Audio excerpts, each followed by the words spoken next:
Okay, this is Throw Dog Noodle Hat. It's dynamic, unique, and stylish, just like the name. It's a Tabata workout, so every exercise is typically done for 20 seconds on, 10 seconds off, alternating for 4 minutes. We go through the exercises one at a time. It's best often to use an app to ring you through, or you can just use the rep number. Do that, take a 10-second break, do it again, take a 10-second break, whatever works best for you. It's a dumbbell workout. You can do it just about anywhere. Totally awesome workout. We're gonna get started. The first exercise is a very unique one. It's the reverse lunge and side lunge combo. Now for this one here, you're typically gonna be holding a dumbbell in the goblet position like this, holding it vertically and cupping the top end plate like you're cupping the basin, the upper basin of a goblet or a chalice, okay? This is gonna help you with your posture and it's gonna tighten the core the whole time. Now the first thing you do is you step 1 foot all the way behind you, 2 to 3 feet, you lunge down, step back up to the start, then with the same leg, you step all the way out to the side and you do a side lunge, push back up to the start and repeat. Alternating sides just like this. You wouldn't be switching legs until the next set. So we're not alternating legs here. That's a lot to think about. So we just go like this, okay? Now with this one, a little way that you can make it more difficult is if you don't step your foot down in the transition spot. So if you just go reverse lunge and then I don't step down, I immediately swing it out to the side, don't step down right behind, that's gonna challenge your balance even further should you choose to step it up. That's the goblet, reverse lunge, and side lunge combo. Now the next one we're gonna be going on to, stride stance, bent over row. So you're gonna get into a long stride stance like this. Now if you look, my back leg is pretty straight. This hand is on the thigh for balance and I'm bent forward. Now I'm gonna lead with the elbow, I'm gonna bring it all the way up and around, tighten up the upper back muscles, lower it down and repeat. Just like this. Now if I wanna progress it, I can add a little pump at the top, just like this, or I can add a triple pump and down. Now just to give you the different view, the main thing here is that the arm is going out to the side so that the elbow is kind of staying in line with the shoulder or in line with the ear. I'm not bringing it down like this, okay? Because when I bring it wide out to the side, that helps get all the muscles that are between the shoulder blades.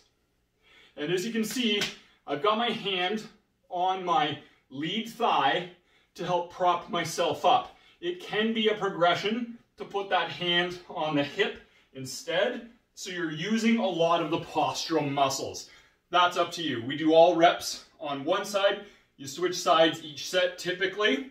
That helps work all the upper back, give you straighter posture, better pulling ability, and in addition to that, there's a lot of lateral stability just from being in that stride stance, and that has great carryover into sports, functional activities, and helps activate a lot of those muscles that keep us in proper alignment.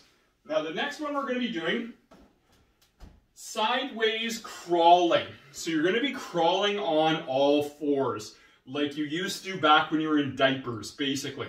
But this is done in a fitness way. So we're going to be floating the knees up just like an inch off the ground.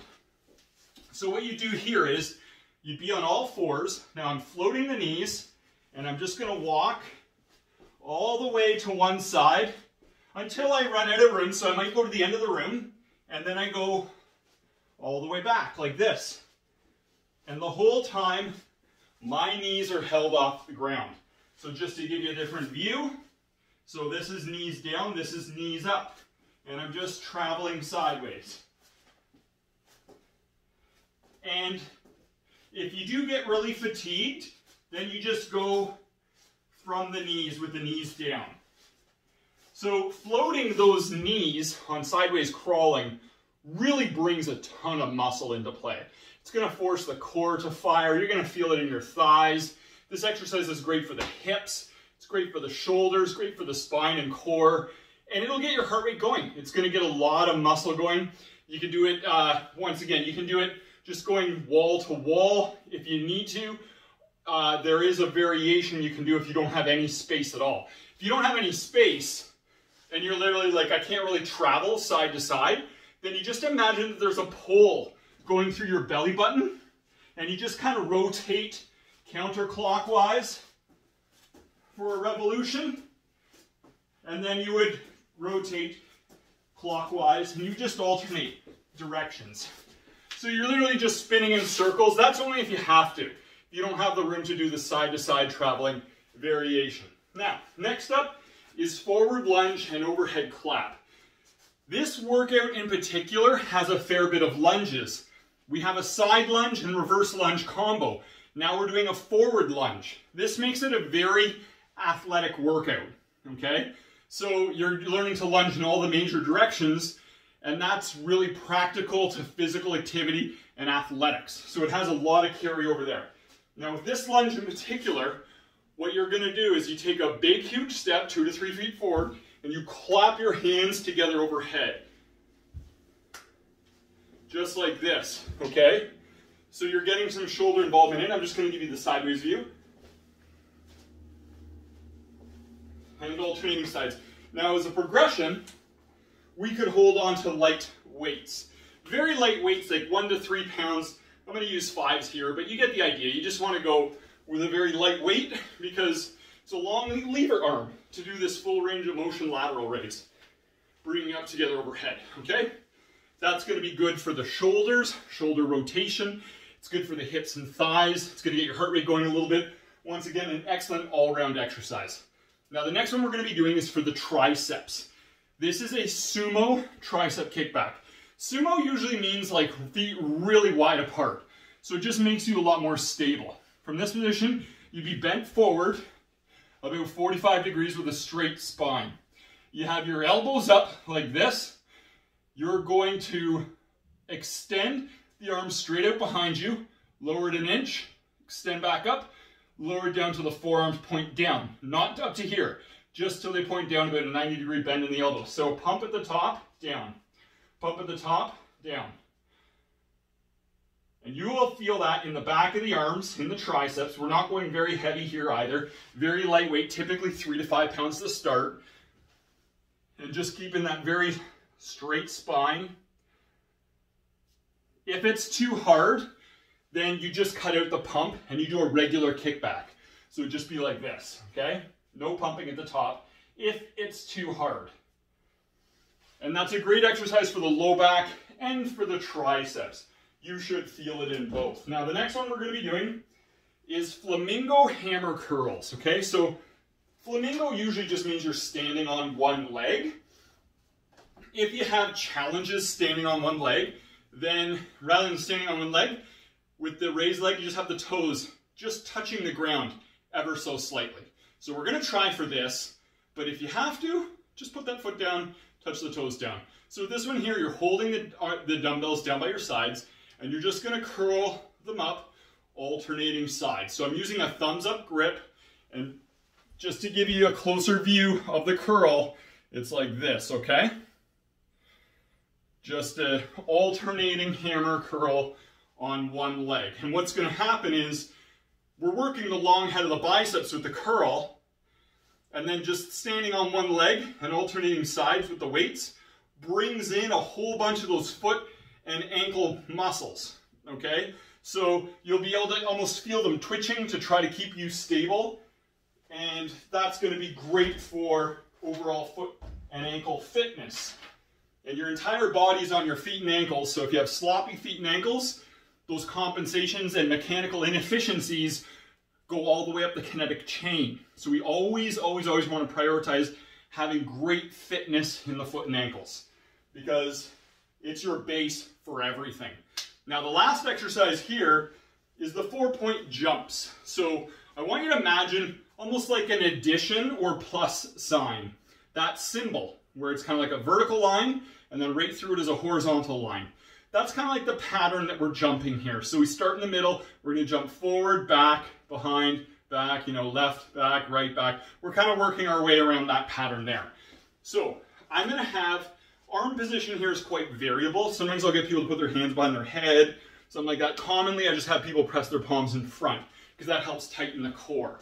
Okay, so what you do here is you're just going to kind of hop forward, back, to the side, back, behind, other side. So you're working your way around the addition sign, keeping your feet together, okay? And you want to be light on your feet, meaning I don't want you to be hitting your heels to the ground. This would be what a very heavy-footed hop looks like. And you can almost hear the difference. So the key here is if you're very heavy-footed and you're hitting your heels on every hop, then that's going to go up into your low back and everything else, and can lead to some compression and can lead to some repetitive stress. So stay very light on your feet.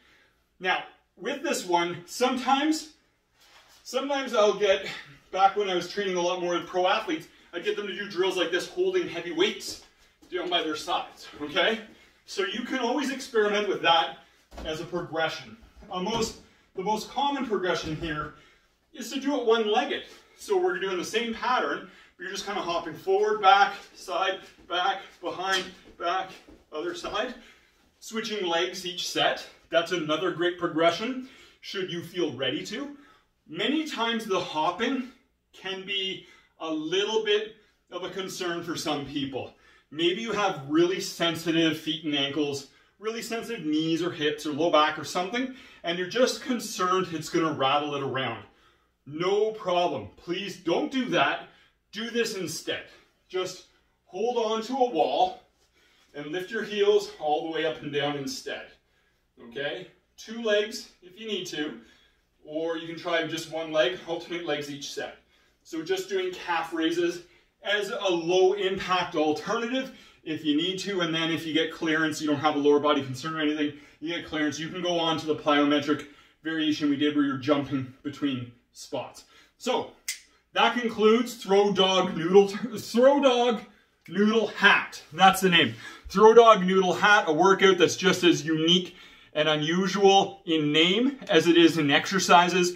Of course, muscle confusion is a very, very well-known strategy for stimulating adaptation and results in the body, exposing it to new forces and angles it's not used to. This workout is great. It's got a lot of very unique exercises to challenge you, to help you get better results than you have ever experienced by challenging your body in ways you haven't challenged it before. So that's Throw Dog Noodle Hat. I'm sure you're going to love it. Rooting for you in the game of life.